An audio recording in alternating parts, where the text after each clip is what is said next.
Until 2017, Kenley Jansen was a historically dominant closer. Then in 2018, his age and injuries started catching up to him, and he had 3 shaky seasons. But in 2021, he reinvented himself, and he may have actually surpassed his pre-2018 form. Let's talk about it.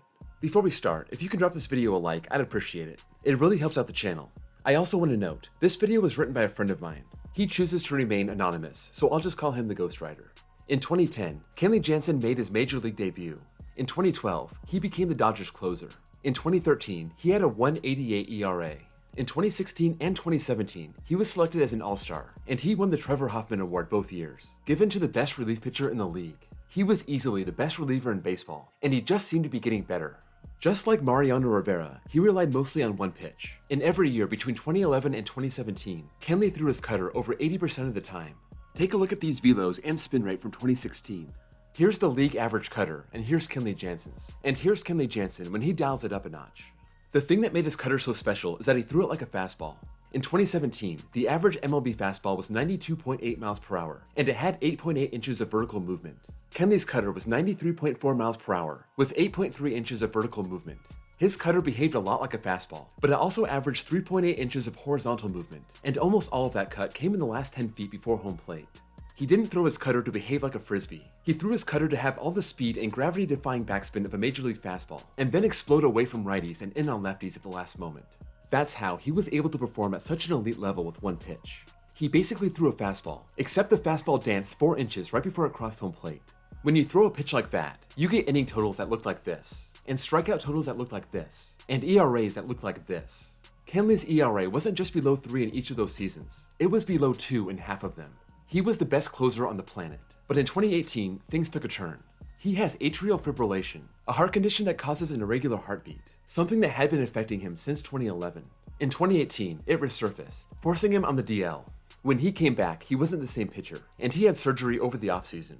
His velocity and spin rate decreased in each of the next 3 seasons. Hitters were finally able to catch up to his cutter, and he blew World Series saves against the Red Sox and the Rays. He was still a solid pitcher with an ERA between 3 and 4 in each of those seasons, and he still had flashes of his old self. He just wasn't the consistent lights-out closer he had been in years prior. But in 2021, Kenley reinvented himself. His cutter had slowly declined in velocity every year since 2016. That's not unusual. As pitchers age, velocity declines. What isn't normal is for a pitcher to bring the velocity back up, but that's exactly what Kenley did in 2021. He changed his workout program in the 2020 offseason, focusing on power, not just raw strength. This meant lighter sets of squats and explosive med ball work. Kenley also started running all the time, losing close to 20 pounds in the offseason. He made some mechanical changes too. Pitchers begin their motion by lifting their front foot, and by the time it comes down again, their hips need to be mostly open. That way, the force from the front foot can twist their hips open even more.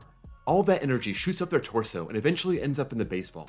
So with all that in mind, let's take a look at Kenley Jansen. The left side is a pitch from 2020, and the right side is 2021.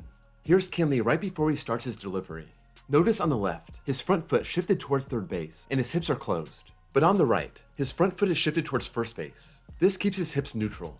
Now he's going to start his motion by lifting his front leg. On the left, he counter-rotates his hips, so they're even more closed. You can see his hips shift away from home plate right as he reaches peak leg lift. But on the right, his hips don't move at all. They stay pretty neutral. Look how little his hips move at peak leg lift. Now he's going to start sitting into his back leg. You can see how much lower he's able to get on the right.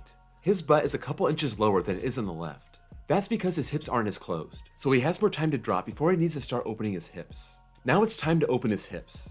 When his front foot lands, you can see his hips have opened slightly more on the right, and his lower body is actually a fraction of a frame behind on the right. Just before his front foot lands, you can see his heels already scraping the ground on the left, but it's an inch or so off the dirt on the right. So really, his hips on the right have opened even more than you would think from this side by side. Then, once his front foot lands, all that energy twists his hips open even more. On the left, his hips are more closed. On the right, his hips are more open. Also, look at his upper body.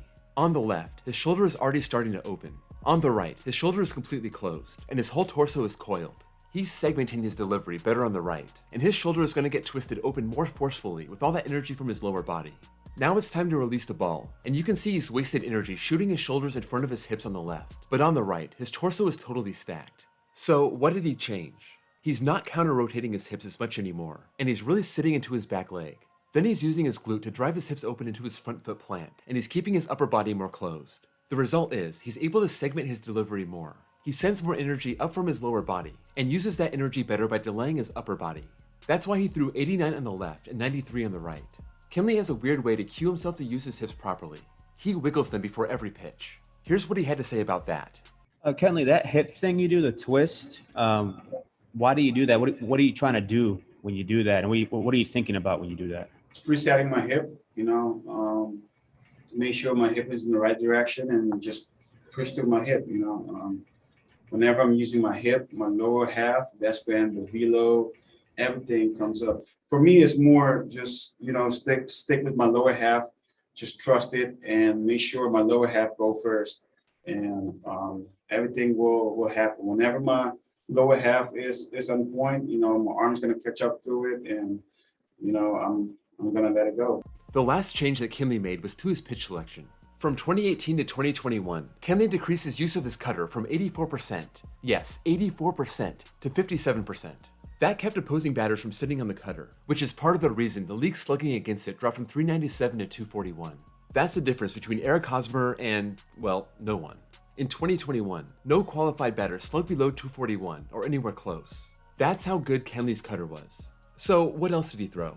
27% of the time, he threw a sinker. But unlike a normal sinker, Kenley put tremendous backspin on the pitch, and he only got 3.9 inches of horizontal movement, and most of the movement came in the last 10 feet before home plate. Tell me that doesn't sound familiar. Kenley's cutter and his sinker look almost identical out of his hand. Both pitches average over 92.5 miles an hour, and both pitches fall at least 9 inches less than they would in a vacuum. But if you're a right-handed hitter, the cutter runs 4 inches away from you, and the sinker explodes 4 inches into you. That's why opponents slugged a measly 210 off Kenley's sinker. 210. That's 31 points worse than they did against his cutter. Take a look at this overlay from Pitching Ninja. Both pitches are elite, but when they tunnel off each other like that, they're nearly unhittable. The other pitch Kenley leaned on was his slider. From 2018 to 2021, Kenley increased his slider usage from 5.8% to nearly 16%. And like his two other pitches, the slider looks like a fastball most of the way to the plate. Then, instead of swerving from left to right, the bottom falls out. Kenley actually throws his slider more like a Japanese gyro ball, with just a couple inches of drop. Most of the spin on the ball is gyro spin. That doesn't create movement, but he throws it slower than his other two pitches, usually around 82 miles per hour, and he throws it low in the strike zone. So the slider looks like a cutter out of the hand, but it's a lot slower, and the spin works with gravity rather than fighting it. This makes the slider deceptive, and that explains why opponents only slugged 205 against it in 2021. 205. That's the lowest slugging percentage yet. With his muscles primed for explosive movement, his mechanics dialed in, and his pitch selection improved, Kenley put together an incredible season. He struck out 86 hitters in 69 innings, and kept his ERA to an absurd 2.22. In the first 3 months of the season, he was even better, sporting an ERA below 2, and no runs allowed in the month of June. His lone slump occurred in mid-July, where he blew 3 saves in a row and allowed 8 runs in 2 innings. If we look at the pitches he used in those games, it looks like he struggled because he lost the feel for his sinker. In the first of those blown saves, his sinker was turned into an RBI single by the Rockies' Chris Owings. In the second, 2 of the 3 Giants hits came off the sinker, even though that night, he threw it about 10% less than his season average. In the third blown save, Kenley basically stopped throwing his sinker, allowing the Giants to sit on his cutter and wreak havoc, scoring 4 runs total. But once Kenley dialed his sinker back in, he ascended to a new level of dominance. For the remainder of the season, he was 17 for 17 in saves, only allowing 4 runs across 30 2/3 innings, good for an ERA of 1.17. He also struck out 42 batters and only allowed 12 hits. Remember, this was over the course of over 30 innings. He wasn't just good, he was the best he's ever been. He rode this dominance right through the postseason. In 7 innings of postseason work, he allowed no runs and just 3 hits. He also fanned 14, including 3 innings where he struck out the side. If you put the end of his regular season and his incredible postseason together, Kenley finished 2021 with 38 2/3 lights out innings. He allowed a hit in less than half of these innings, averaged 13.4 strikeouts per 9, and reached a level of run prevention he had never seen before. His ERA from his last blown save to the end of the season was 0.96, and in the postseason, when his team needed him the most, his ERA was 0. The changes he made worked. We can't know this for sure, but he might just be able to continue this success into 2022. Stay tuned.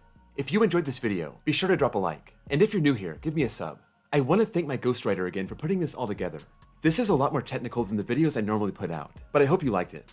Thank you all for watching, and I'll see you all next time.